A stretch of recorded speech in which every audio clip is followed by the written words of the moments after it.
Et après tout ça, tout s'aligne. Je suis invité au Nazaré Challenge.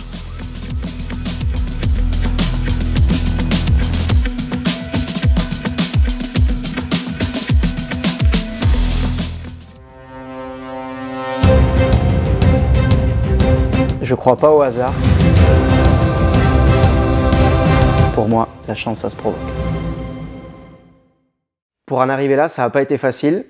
J'ai connu les galères de la vie d'un surfeur de grosses vagues. Le surf de grosses vagues, c'est quelque chose qu'on ne peut pas tout le temps gérer. Il y a la météo, il y a les vagues, il y a les houles et il y a aussi de l'humain. L'objectif cet hiver, après avoir passé plusieurs années à découvrir Nazaré et à aller suivre un petit peu toutes les houles là-bas, je me suis rendu compte que je perdais énormément d'énergie à faire des allers-retours, que je prenais aussi des risques, à passer beaucoup de temps sur l'autoroute, des nuits entières à conduire. Donc je m'étais mis au clair avec la famille en disant bon ben je vais être certes absent de la maison pendant au moins 2 mois ou 3 mois. Je prends un appartement à Nazaré, je me pose. Le fait d'avoir un appartement, d'avoir toutes les affaires prêtes, d'avoir tout qui était bien réglé, ça me permettait d'être présent et d'être prêt à 100% lors d'une grosse houle. Voilà ce que tu vas faire pendant que je fais les cafés que tu viens.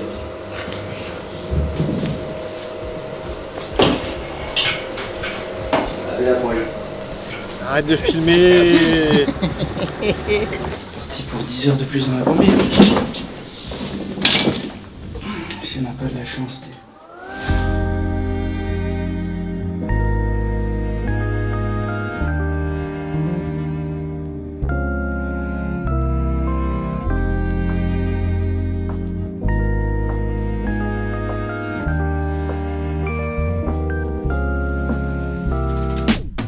Il n'y a pas eu cette grosse houle attendue en début de saison. Jusqu'au mois de fin novembre, il n'y a pas eu de grosse houle à Nazaré. Voilà, quels étaient mes objectifs? Aller chercher des très très grosses vagues avec mon équipe et finir les vagues avec le sourire, prendre notre pied. On n'a pas pu faire ça sur des grosses vagues. Personnellement, je me suis régalé. J'ai découvert Nazaré avec des vagues de 2 mètres, 2 mètres 50. J'ai été surpris, il n'y avait pas beaucoup de surfeurs qu'on croise les gros jours à l'eau ce genre de jour-là. Il y avait beaucoup de bodyboarders. Dont Maxime Castillo, avec qui j'ai passé des années en chambre d'internat au Pôle France. Très content de me retrouver là-bas avec lui, de surfer des petites vagues. Franchement, Nazaré quand c'est petit, c'est fabuleux. Miguel Blanco, qui est ambassadeur de la marque Oxbow, est venu faire quelques sessions aussi. On a fait des tubes toute la journée.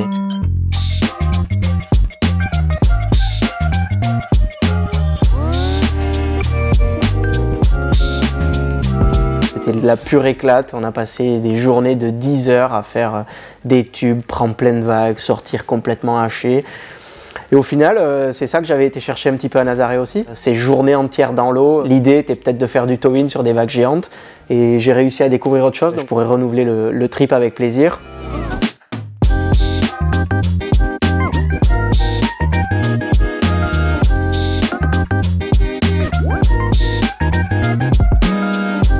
Si on revient sur de l'objectif purement performance, il y a eu un coup dur. Maya, qui était ma coéquipière, a décidé de prendre notre chemin et de partir surfer et faire équipe avec une autre personne. Mes plans tombent un petit peu à l'eau. J'avais pourtant mis toutes mes chances de mon côté, récupéré un hangar là-bas, acheté un jet ski. Ça a été un coup dur, je ne vais pas me le cacher. Malgré tout ça, j'ai réussi à vite rebondir et trouver une opportunité de cette situation. Et au final, je me retrouve libre. J'aurais jamais pensé que le fait de perdre mon équipe me redonne le sourire et me donne ce sentiment de liberté.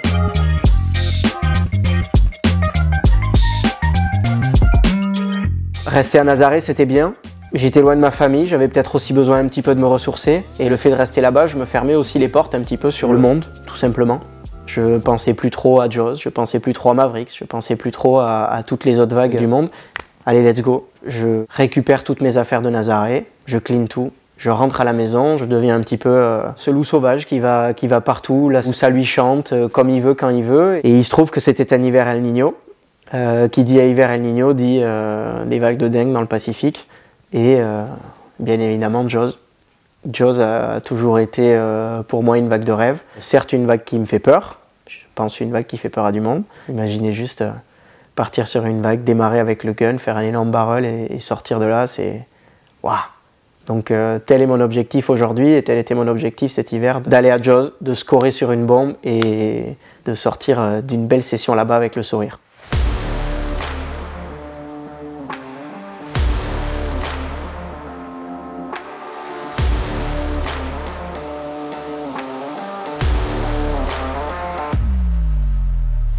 Il se trouve que quand je rentre à la maison, donc de Nazaré, il y a une houle qui pointe le bout de son nez dans le Pacifique. Gérer la houle, les heures de voyage, les billets d'avion hyper chers, c'était juste pas possible. Des billets à 4 000 € en partant de Bordeaux. Je pars de Lisbonne.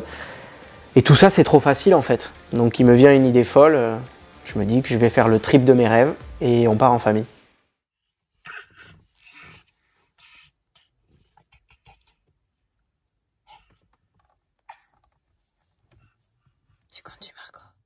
Qui dit partir en famille dit Paola, Mathilde qui a 4 ans et Margot qui a 1 an.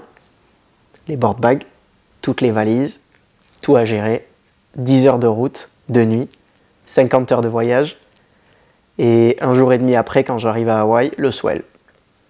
Donc là, c'était quand même devenu le trip de rêve et passé à mission impossible.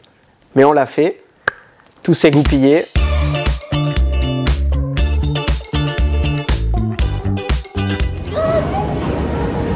C'est parti! Réveil le premier matin avec les enfants qui sautent partout parce qu'eux, ils n'ont pas trop le décalage horaire, ils n'ont pas trop compris qu'est-ce qui se passe. Nous, on arrive à l'hôtel et job is done. L'avion, il a atterri, c'est fini, on n'est plus enfermé là-dedans avec les enfants. Tu fais un peu de surf ou quoi?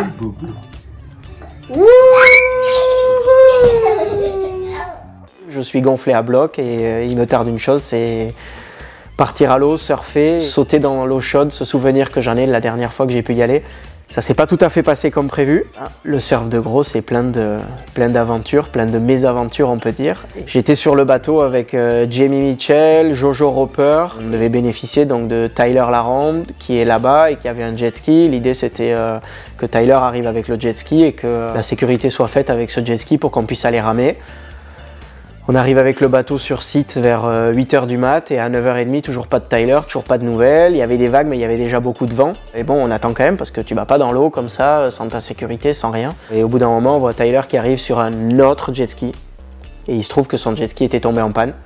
Je suis à Hawaï, il y a des vagues à Jaws. Certes, c'est très venté. Mais bon, il y avait peut-être potentiellement quelque chose à faire au lever du jour. Et je mets pas un pied dans l'eau. J'ai quand même 45 minutes de bateau pour rentrer au port. J'avoue que j'avais pas trop le sourire. Mais bon, dès que je touche la terre ferme, j'ai tout le monde qui m'attend là-bas, les enfants, la famille. Un voyage assez compliqué. La petite a eu une belle bronchiolite. Sur 17 jours de trip, on a passé 12 jours enfermés à la maison parce qu'on s'était donné une phase de 17 jours pour peut-être potentiellement avoir un autre swell et profiter. On a pu profiter les derniers jours, ça a été fabuleux. J'aurais bien aimé que ces 3 derniers jours, que ce soit juste le début du voyage. C'est le voyage d'une vie, on est en famille à Hawaï.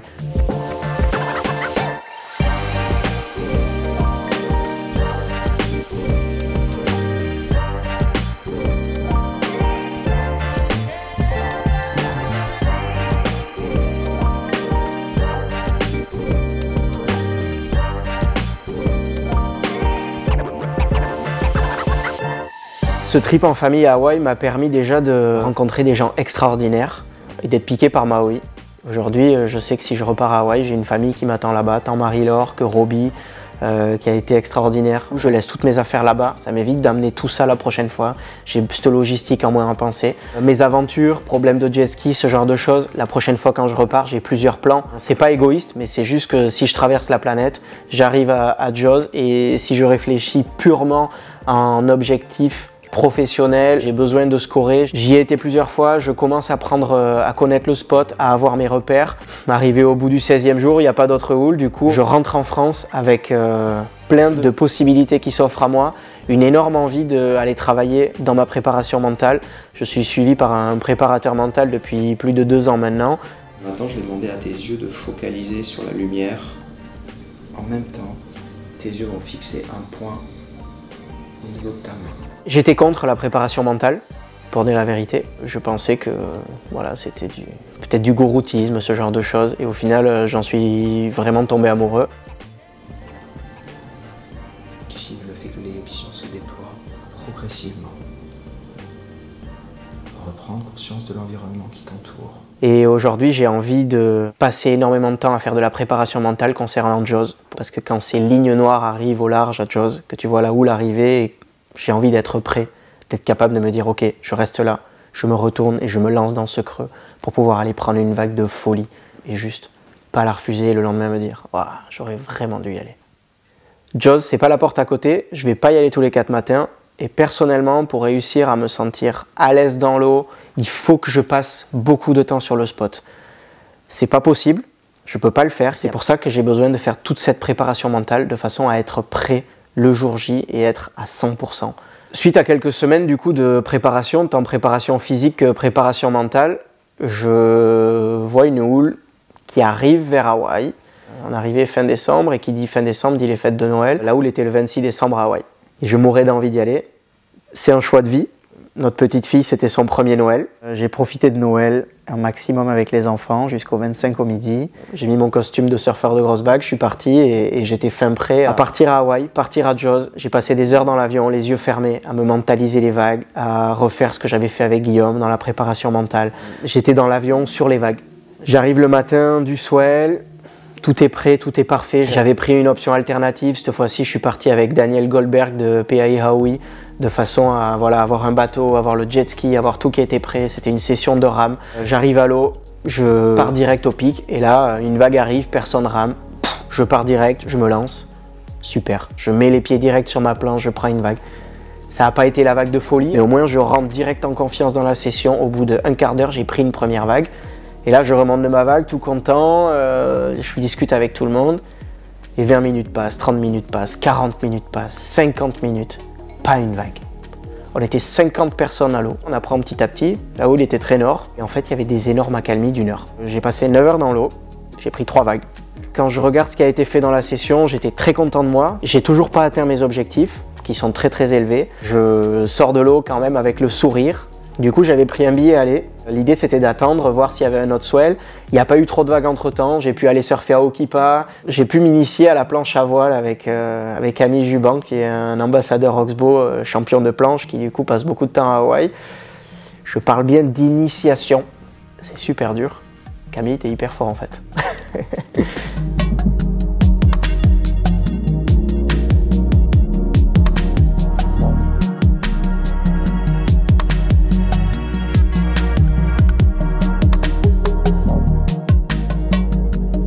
Suite au dernier swell, je suis resté 20 jours à Hawaï. Je suis quelqu'un d'hyperactif, je ne tiens pas en place. Voilà, quand je fais rien, je cogite. Je vais même jusqu'à faire un bilan négatif de ma saison. J'ai été à Nazaré, j'ai pas eu de grosse houle à Nazaré, j'ai perdu mon équipe, je me suis retrouvé tout seul. Derrière, je vais à Hawaï, le premier coup, je score pas. Le deuxième coup, c'est pas bon. Enfin bref, je me pose 1 million de questions et je vois le côté noir. Et après tout ça, tout s'aligne. Je suis invité au Nazaré Challenge. C'est le sourire aux lèvres que je reprends l'avion pour revenir en Europe en me disant que je vais participer à cette compète qui est juste fabuleuse. Pour moi, Nazaré, des terrains de jeu fabuleux juste à côté de chez nous et pouvoir m'exprimer pendant la compétition, c'est quelque chose de fabuleux. Je fais tout pour arriver assez vite. Un petit croque-monsieur et ça repart. Je fais équipage avec Raphaël Tapia, avec qui je n'ai jamais surfé. Donc l'objectif est d'arriver un jour avant pour pouvoir surfer ensemble, s'entraîner, pour pouvoir scorer pendant la compète et surtout se taper dans les mains et dire ok, job is done, on s'est éclaté, quoi.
Du matin. Tu dors? Point d'interrogation.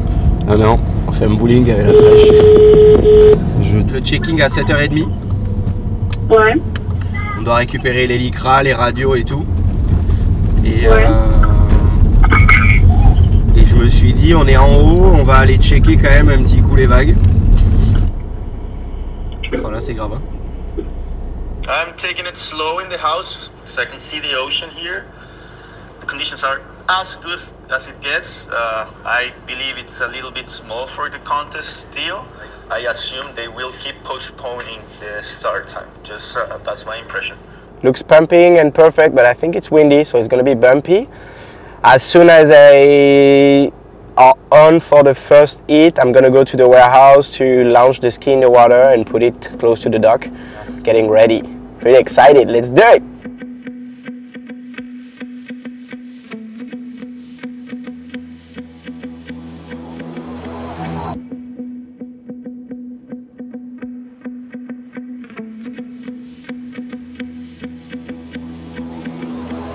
Le matin de la compétition, clairement, on est les outsiders. Et bien en fait, on fait notre petit bout de chemin, on gagne notre première série et on commence à se dire, bah pourquoi pas, on va vraiment rentrer en mode compète sur la série d'après parce qu'on peut aller chercher peut-être un podium. À aucun moment on a cherché un classement individuel. Le surf tracté, c'est une équipe. Si on allait chercher quelque chose ou si on surfait, c'était pour l'équipe.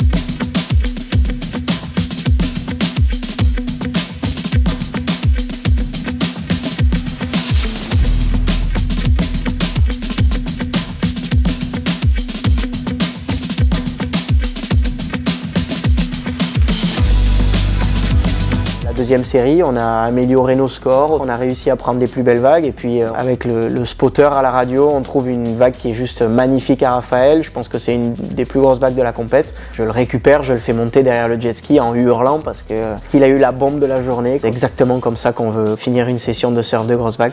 On termine 4e de la compétition à 1 point des 3e. Donc que rêver de mieux? À part que ouais, il y avait quelque chose d'encore mieux. C'est-à-dire qu'en sortant de l'eau, petit coup de fil de François qui me dit « Oh Pierrot, il y a une semaine de malade qui arrive à Hossegor. » Et là je dis « Ok, je rentre d'Hawaï, fais la compète à Nazaré. Il va falloir que je roule toute la nuit pour arriver à la cale à Hossegor le lendemain. » Pierrot, ça marche bien la web série là. C'est la première fois que je trouve une voiture à ma taille. Faudra du truc. Poly Pocket.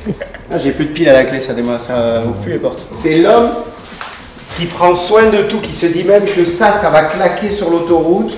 Ben, let's go!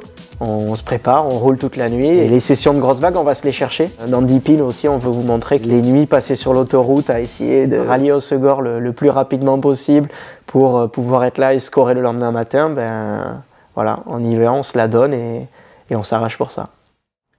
Alors mon petit Pierrot, t'es très couvert là. Changement d'ambiance. Une petite sieste de 2 heures et puis On n'est pas on arrivé. repart surfer. Savoir le secret pour pas dormir sur la route?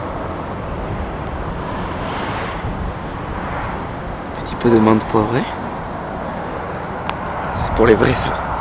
Une petite goutte.